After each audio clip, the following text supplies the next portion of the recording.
चेष्टा करू नका, खोटे बोलू नका. एका गावात निखिल नावाचा एक मुलगा राहत होता. तो त्याच्या म्हशी घेऊन शेतात त्यांना हिंडवायला नेत होता. एके दिवशी तो एकटा असल्यामुळे त्याला खूप कंटाळा यायचा आणि त्याच्या 2 म्हशी इकडून तिकडे पळत होत्या. त्याला मस्ती सुचली आणि त्याने म्हटला ओरडला, वाघ आला, वाघ आला. त्याच्या आजूबाजूचे सगळे लोक तिथे जमले. काठी, लाट्या, कुऱ्हाड सगळे घेऊन तिथे जमले आणि त्याला विचारले, काय रे निखिल, काय झालं, कुठे आहे वाघ? तो म्हटला, वाघ नाही आला, मी तुमची गंमत केली. 1, 2, 3 दिवस त्याने तसेच मस्ती केली आणि 4थ्या दिवशी मात्र तेथे खरेच वाघ आला. त्यांच्या टेकडीजवळच्या जाळीतला वाघ आला. त्याने ओरडले, वाघ आला, वाघ आला.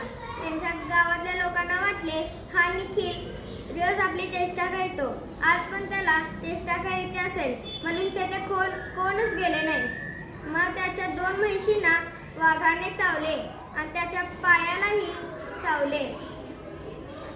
मग या गोष्टीतून आपल्याला ही शिकवण मिळते की कधीही खोटं बोलू नये आणि कोणाची पण चेष्टा करू नये. या गोष्टीचे लेखक अशोक कुमार आहेत. धन्यवाद.